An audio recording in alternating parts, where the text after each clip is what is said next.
that said, Arsenal, how can you be doing score I score with Luton Town? Score I score. I say everybody must collect. On this face of EPL, everybody must collect. See, let me tell you something about I like utility boys. I call them utility boys because of that they are sponsor Utilia. Is cracking me up. They will know I'm serious. I'm very serious with what I'm saying. Utility boys. That's what I said. They will utilize everything they have in their arsenal.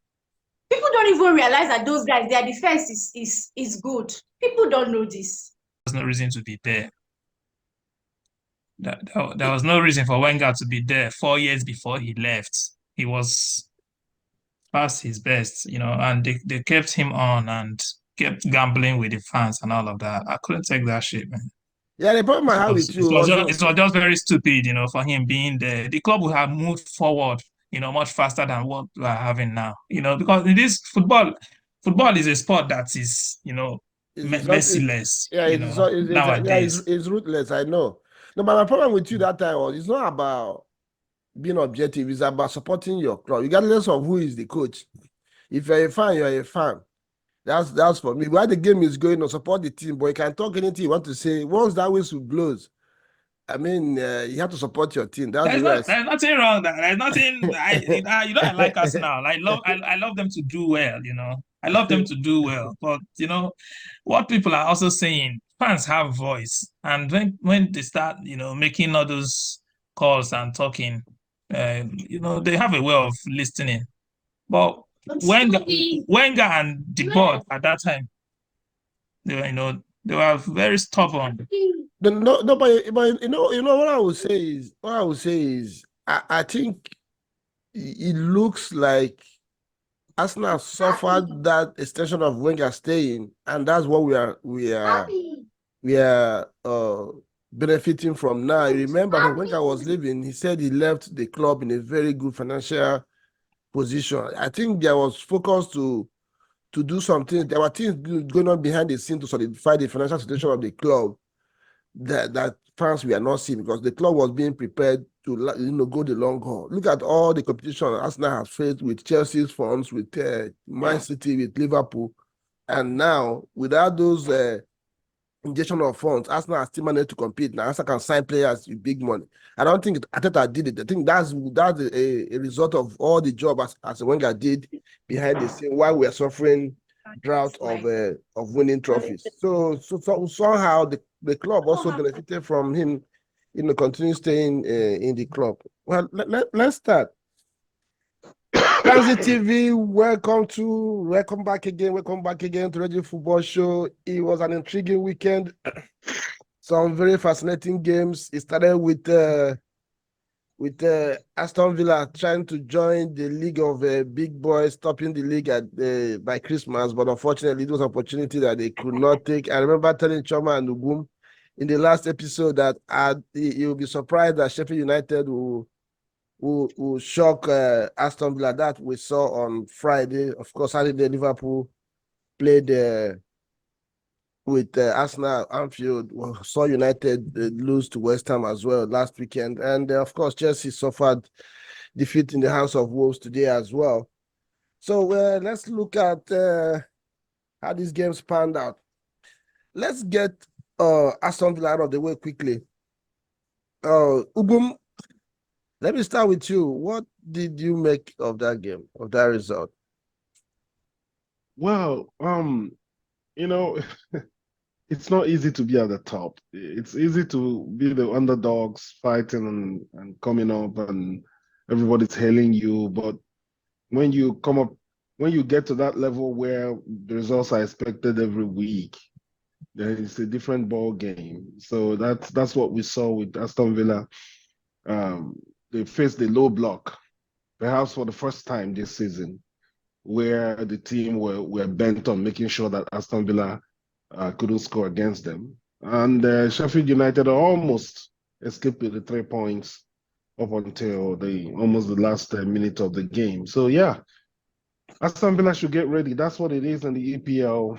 If you're high flying and you're looking to do big things, you should be ready to come up against teams that will do their game plan will be structured around stopping you, making sure you don't get what you're looking for. So yeah, I'm sure they will get used to it as they go. Yeah, Chioma, let me ask you, if you're Emery, will you try to go to win the league, or you should be aiming at, being realistic and try to make top 4? Yeah, I think Nimi already told Unai where he should actually be aiming, but Nimi is not here tonight. I know he's a mid-table guy. I'm sorry. He's a mid-manager. He's a mid-table guy.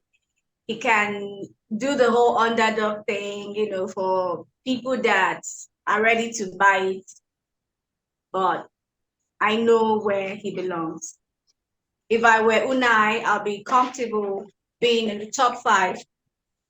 Because, that is a very good get from, where he's coming from, seeing his development as a manager and everything he's done, So I can't aim to, how we go give them Premier League. They are not Leicester. They can't handle it. So, come on. One season wonder is not the season. Yeah, I share that with you. I could tell you, let me touch base with you right quick on this in Miami and Aston Villa. So did you think it would be fair enough for them to try to make top 4? Do they have the players? Do they have the maturity? Or do you think Emery, as good as he has been in his former position, do you think it's possible for him to, realistic for him to aim to win the league, considering the shortfalls of Arsenal, Liverpool, and probably City this season?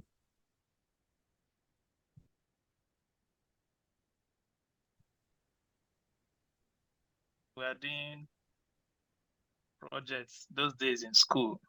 My project supervisor always tells us, that when it comes to policies, small is always beautiful. There's a reason why some policies, economic policies, have worked very well with Rwanda, and none of them seem to have worked with Nigeria for all the years that we have tried. So, let me not drive you into another area, but this is football. But we can still extrapolate, what you do in real economic life into. So what I'm trying to say is that there is nothing wrong with Aston Villa dreaming, if they say, because they may not be into other competitions that have high stake, than the Premier League. One of our colleagues said that his team is a spoiler, but yet every day they are on 10th and 11th position.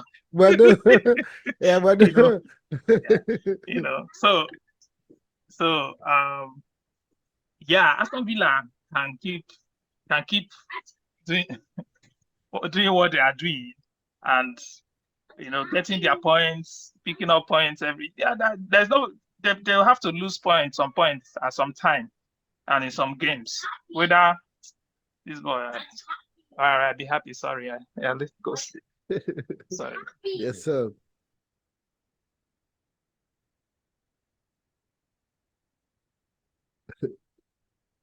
Yes, sir. Someone wants to join the stream. Yeah, Francesco, he wouldn't just sleep. Sorry about that. Yeah, it's okay. So, I would love to see how Emery push his luck this season with what he's doing. He has done well. He's a very decent coach to my rating. So, and he has got some good level of discipline in his squad.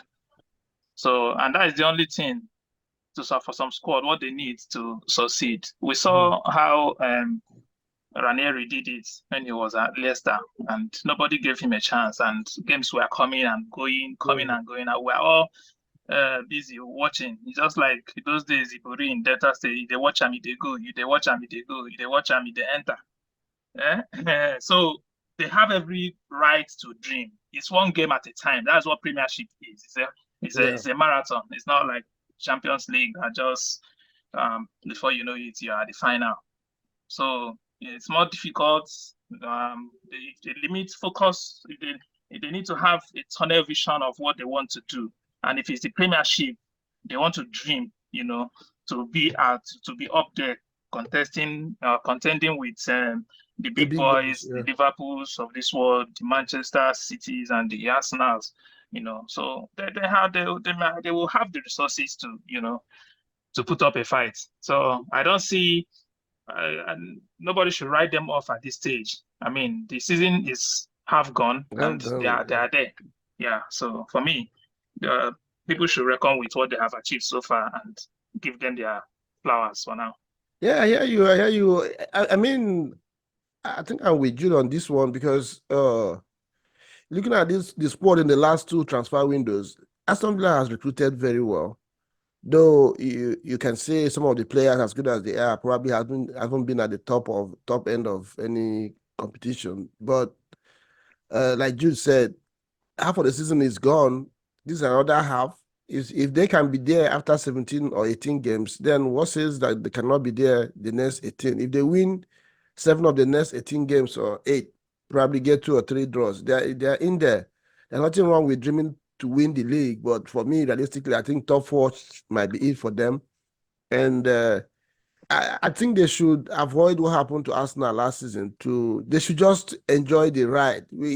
Try to just relax and enjoy the ride and see where it gets them. Once they get it into their head that they're trying to win the league or achieve the unthinkable, then the pressure, doubles in your head, and you won't be able to handle the emotions, and then you start to falter. I think they have done well so far, and top 4 is there for them. Don't forget that Tottenham is still knocking on the door. It's still around the corner. So, well, we'll see how far this will take them. And but I think they should be taken seriously. And the good thing is that they tend to win their games at home.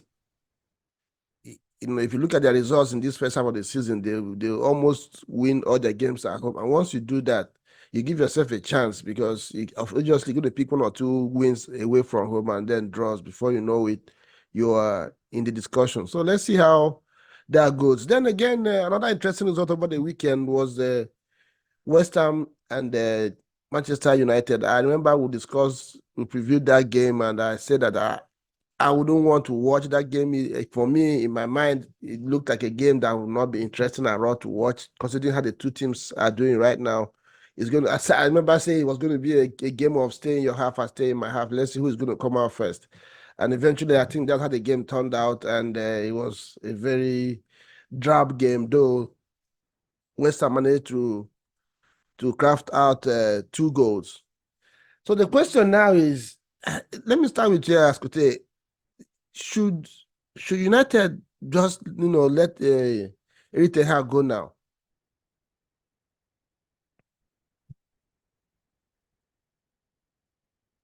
You're mute. You're mute.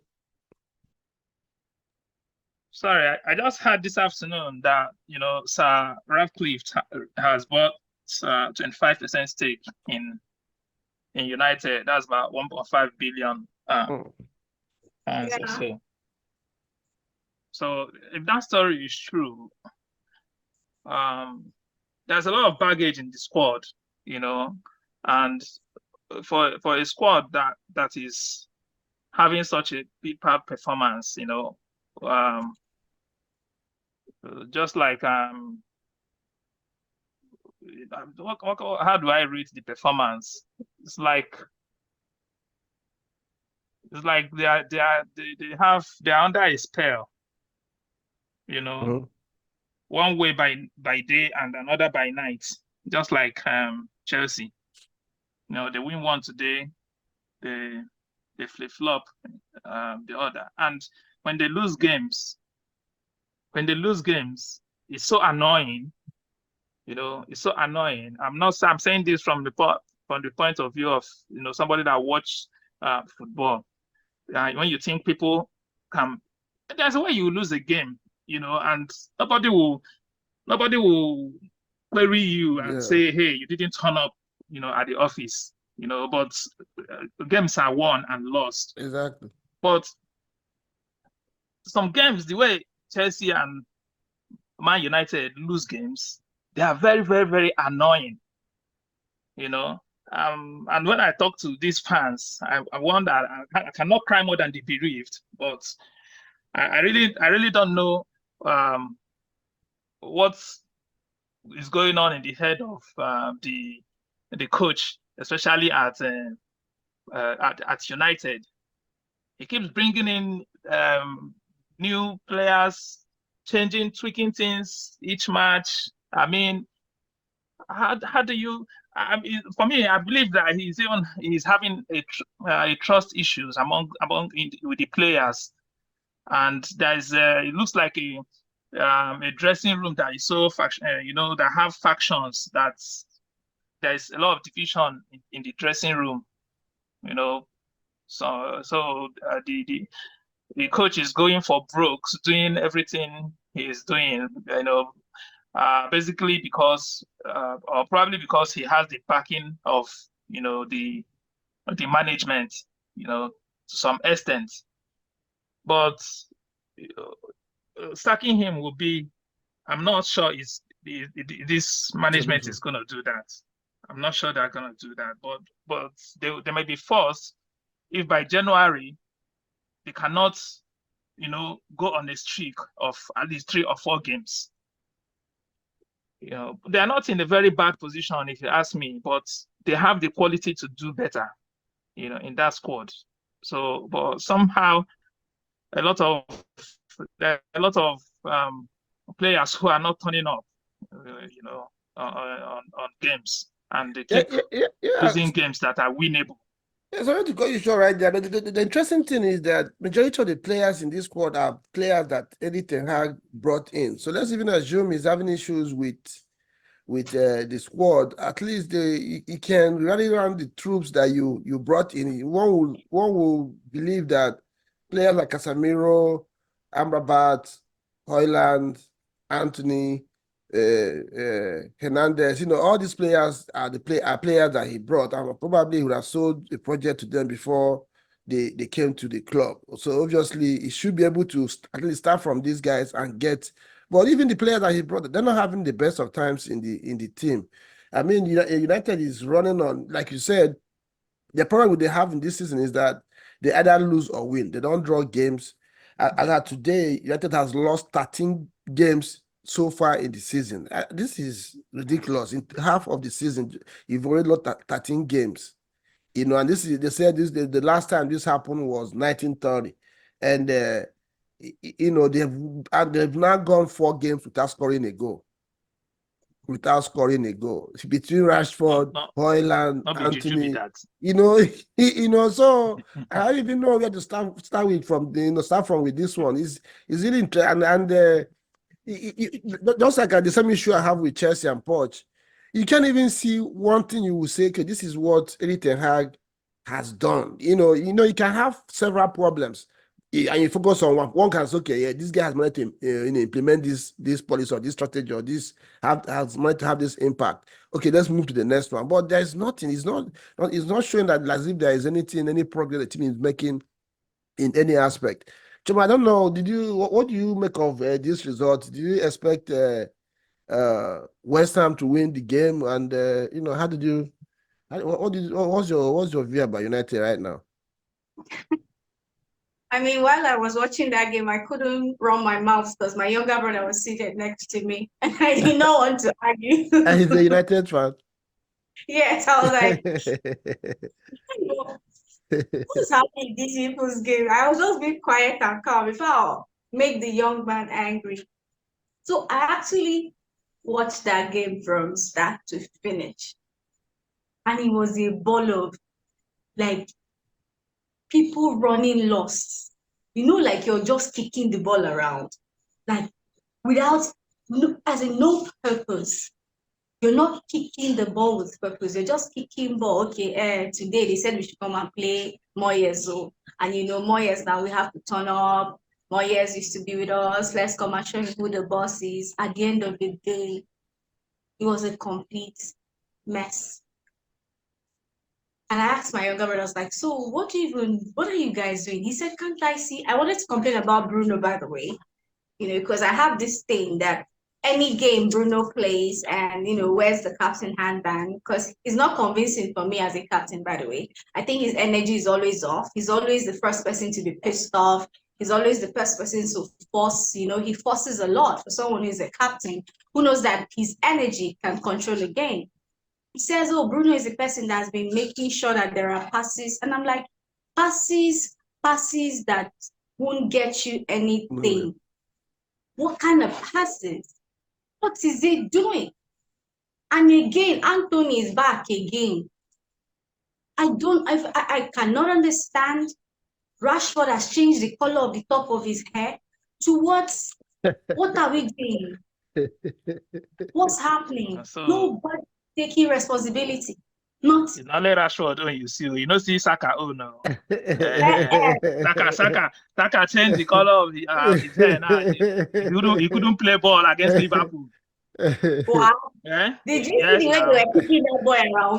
He couldn't play ball. See ball play. I beg you. Yeah, you do that, Scott. Don't get you started, But please. that's true now.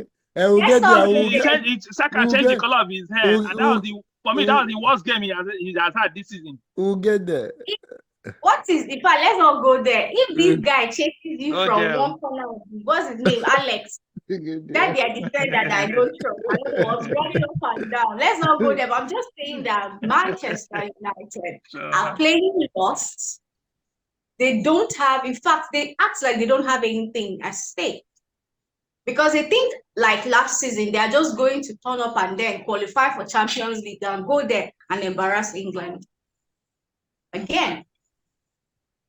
Yeah, so let me, Chioma, I hear you, and I think there are so many issues worrying that United team. It's very obvious. It's not really not just the technical stuff. There are things that eyes cannot see on the field that are going on. And let me touch base with Osborne on this one, because Chioma mentioned it there. Do you think that the United squad somehow did not accept the captaincy of Bruno, because it looks like each time he's on the pitch, the team don't really, like Jude mentioned, sometimes you can lose a game, but you perform.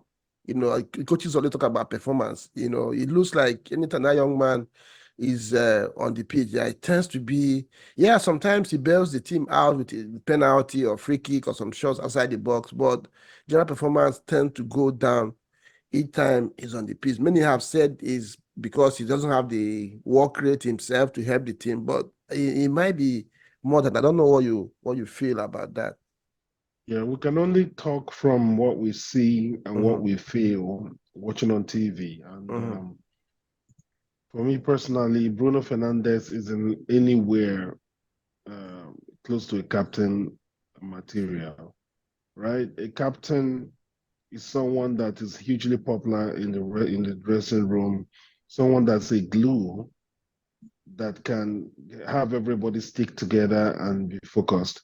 A captain will be an extension of the manager's hand on the field, someone that's able to galvanize, someone that's able to rally his teammates, someone that has the right kind of body language to get things going. When the spirit is down, the person has the body language to get everyone moving up. When the issues come up, Chioma made a very important point. The guy is always miserable. I don't get him, honestly. I've never personally liked him, but because everybody has their right to like a player or not like a player. Yeah, so he's, I think there's a lot of egotistical stuff, the way he handles himself, the way he plays the game, and the way he reacts and responds to decisions being made by referees and being made by his own teammates. So I would say, looking at it offhand from someone just watching TV, that I don't think he's a popular person in the dressing room. So I don't know how his teammates will respond to his captainship. And there are so many problems looking at United that you don't even know where to start to address these issues. Jude rightly mentioned also that their squad is messed up. The way that they recruited or they recruit players, you wonder what exactly who is making these decisions and why they are. On one hand, I have some pity for their coach in the sense that he not just inherited, he's also been forced into getting some players that I am not very sure that if given the opportunity and given the free hand, he would recruit those players. Some of players like Amrabat and the rest of them, I do not think that Ten Hag, given his pedigree and what he's done at Ajax, would go ahead and recruit some of the players that he has bought. Right? Someone like Anthony, I would say, I would blame him for that because Anthony played under him. He knows Anthony very well. Maybe he thought Anthony would translate what he did in Holland to England. But the EPL is a different animal. But as for the other players, I believe he wanted better players than he finally got because their management, they're not ready to spend money. But having said that, he accepted those players. And so the buck will have to stop at his table. The team is so bad at the moment. I watched that game against West Ham. I thought West Ham at least showed some ambition the way that they play. And of course, when you have the tools like Lucas Paqueta, you have tools like Bowen and what's his name, Kudus. They are naturally offensive. They're not going to just sit back and do the regular Moye stuff, right? Those guys will always try to make something happen one way or the other. So, and that they did, and they were able to make things happen against United. Yeah. So I don't know. Short of overhauling everything about United now, I am not sure that they can solve their problem in one or two seasons. Yeah, but that's where the coach comes in because, like you said, there's so much, wrong with the club, with the team. But as a manager, you start from somewhere, just like Ateta did when he came to Arsenal. Like you mentioned there, that probably Amrabat is not what he would have loved to get. But don't forget that Ateta had some problems. There were some transfers that Arsenal fans were frustrated because he couldn't get what he wanted. And he told the board, don't worry about it. I don't want to. He said it like 2 seasons ago.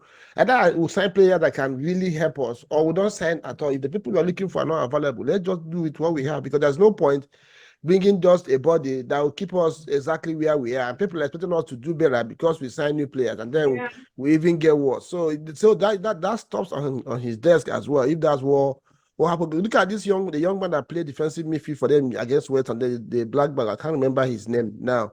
If you have such talent in the club, why has he not been playing? Kobe Menu. Yeah, why has he not been playing? You could see that boy, positionally, he was. I loved the way he positioned himself in the pitch, and he did bits up until that goal went in. Mistake. So which means there's something there to work with. Look at when people like Saka were brought into the team by Emery. Saka was 17 or 18, I can't remember. He started playing as a left back.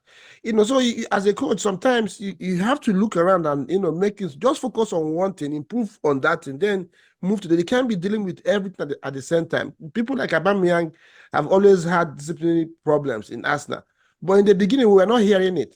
Tata was focused on doing something, on one thing. Then as time went on, he started developing other areas of the team and of the club. So this is where you begin to look at the coach and say, hey, what is really your plan? What are you working on, right now? There's this popular saying that the women, they say, what have you done for me lately? Focus on one thing. You have 10 problems. You're laughing. You have 10 problems. Solve one. You can't be solving 10 problems at the same time. It's not going to work. So that's where I have my issues with him. And don't forget that they waited for Amrabat for throughout the transfer window until the season started. So I think he was his player because that transfer dragged for almost 2 to 3 months. So it's really unfortunate for anybody that's connected with United right now. And I also know that the impact of taking over, not taking over, is also affecting them. But I don't know. You play the game, I play too. I don't know how whatever happens. Once I step into the pitch to play, I don't remember anything about my personal life until I get out of the pitch. So I don't know how these days, like Mourinho mentioned the other day in his interview, I don't know how these players, there's always this excuse of things happening outside the pitch affecting the players. I don't know how one begins to query their mentality and how these guys, make progress in their personal lives. If you step on the pitch and instead of you to focus on the run ladder that is in front of you, you're thinking about what happened 2 weeks ago. It's really, really interesting these days to figure out the mentality, the makeup of these players. Then another surprise result of the weekend was Luton beating Newcastle. I have said it here many times that Eddie Howe, as much as I like him, especially when he was in Bournemouth, I liked what he did in Bournemouth. Since he's been in Newcastle, he has not managed to, yes, he has managed to bring them up where people now expect them to do certain things. But I don't know what the identity of Newcastle is. I've been querying these things in the beginning of this season, and this has continued. I'm sure if you check their stars, which I have not had time to check, I'm sure Newcastle has lost up to 10 games this season on competition, which is not good enough for a team that many were expecting to probably even muscle Arsenal out of the top four this season. I don't know. Asante, what have you made about Newcastle? What do you think about this result? And do you think if the kind of investment of financial muscle we feel Newcastle has now, do you think Eddie Howe they should cut ties with Eddie Howe and find a coach that can represent that status for the club? Has he gotten to where his power can carry him and the club to move forward with different coach at this moment? Yeah, certainly. I think it's a case of getting a new manager for the ambition of that club. Some managers will definitely not give you what you want. They have a new owner. They have the players they have are not bad, but so they still need to be in the market and they have the resources to be in there. But one thing they need to do is to change the coaching crew. Yeah. Eddie Howe, I'm not sure. Yeah, he did well at Bournemouth. Even at some point he was rumored to come to Arsenal. Exactly, taking off from Arsene Wenger. So, but again, if you have done all that and then you get a Newcastle team and you cannot put them on a solid footing, then I really doubt. So I would think that Newcastle need a new manager, to knit that squad together. Chioma, I see you laughing there. What's your take on Newcastle, Eddie Howe, and if they need to go on with a new coach?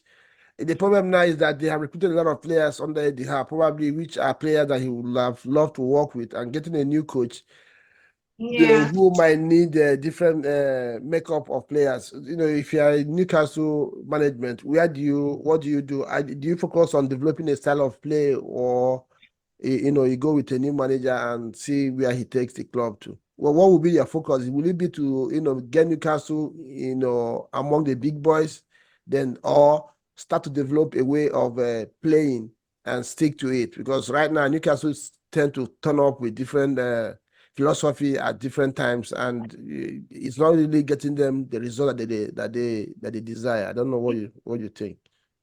I don't know. You know why I'm laughing? I just thought about Newcastle, like I think 6-7 seasons ago. You remember Newcastle used to be that club that they're always two steps away from relegation, no matter what happens. They're always nearing that place. And then they will now come and fight, and then they will now go above relegation every season. I think this guy, Obafemi Martins, he did Newcastle, right? Yeah, and he played Newcastle. He played. Shola Mobi was there as well. Melby, yes, I remember. So those guys at that time, they'll fight. At the end of the day, they will now come and leave relegation. That's how I remember those guys. They don't go. You know that thing Everton does now. They won't go, but they always want that to go. Yeah. So am I going to? Someone is laughing. Am I not going to now blame their problem on Eddie. So this is the thing. So these guys went and, changed blood. They removed bad blood and got new blood. You understand? They did some give, some boy. And money, there's nothing money cannot do. So they now felt like, they can come and join the table. Me like this, I don't even know what their formation is like for me. When I say this thing, they say, oh, Chioma is a girl, she doesn't know what she's talking about. For me, the way they play football is police academy football. Bing, bing, bing, bing, bing, bing, bing. Yeah, I've been querying that for a long time. I don't know. I didn't know somebody's ankle. You remember Wigan of those years? Wigan. I'm voting. Wigan, I'm voting.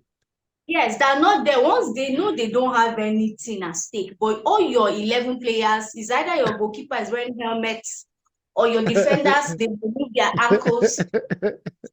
Me, as a person, I don't see what they do.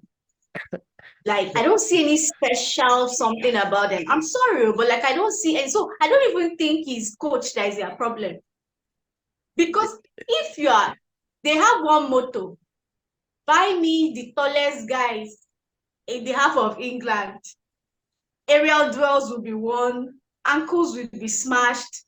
What's his name? Bruno G is there. And Jolinton. Taking everybody down and trying to bully people. He doesn't get a card for it. I think those owners, what they do is that they just, big games, they come to the dressing room and tell these guys, if you win this game, we have everybody £30,000, and they just go in there and be kicking, just fight. Because just get the result. That looting game. Me, I know somebody that said, Arsenal, how can you be doing score I score with Luton Town? Score I score. I say everybody must collect. On this face of EPL, everybody must collect. See, let me tell you something about I like utility boys. I call them utility boys because of that they are sponsor Utilia. No, I'm serious. I'm very serious with what I'm saying. Utility boys. They will utilize everything they have in their arsenal. People don't even realize that those guys, their defense is good. People don't know this. For you to get past, waiting with that our boy. They hardly concede at home. I think they have a good record at home. I think if I remember, Luton don't concede goals at home. Yeah, that game was in their ground. You're right. You. Nobody's seen that though, because they are somewhere. Yeah, because they're not scoring. So I'm very happy that Tottenham, those ones, he goes to reach them. I'm very happy that Newcastle has actually seen what it means to play Luton Town. So I don't even have anything to say about them changing a coach or something. I think it's a player thing. The club at this point, I think they need to, just like United, they need to have a kind of evaluation. They've managed to, like Chioma mentioned, drag them out from relegation zone to a place where people are not expecting big things to happen with the team. They need to reevaluate their strategy and define what they really want to be. Do they want to be at the top end of the table, regardless of how they play, or are they going to develop a philosophy of how they want to play and look for coaches that match that and begin to develop their team to play that way while getting results? Because that's actually why it's difficult for teams to join the big clubs. Because there are so many things that have to be happening at the same time. You have to be getting results and at the same time be known for one thing. Look at De Zerbi and Brighton. We're talking about Aston Villa this season. Last season it was Brighton, but you see they're struggling this season to keep pace with European places. Now Aston Villa has showed up. So I think Newcastle, they need to sit down and reevaluate their progress and decide what is important and what they want to work on. And for me personally, it's difficult to call because Eddie Howe has a reputation of having a team that plays football. So I don't know if he's caught between his minds. So he needs to make up his mind, or is he a mid-table stroke, bottom table coach? Sometimes it can look good when you're like you mentioned, some economic policies work well with small countries. When you apply them in big countries, it doesn't fit. Maybe he's not just that man that can handle things when they are at the bigger level. So these are the things I believe Newcastle needs to look at and decide the way forward for them.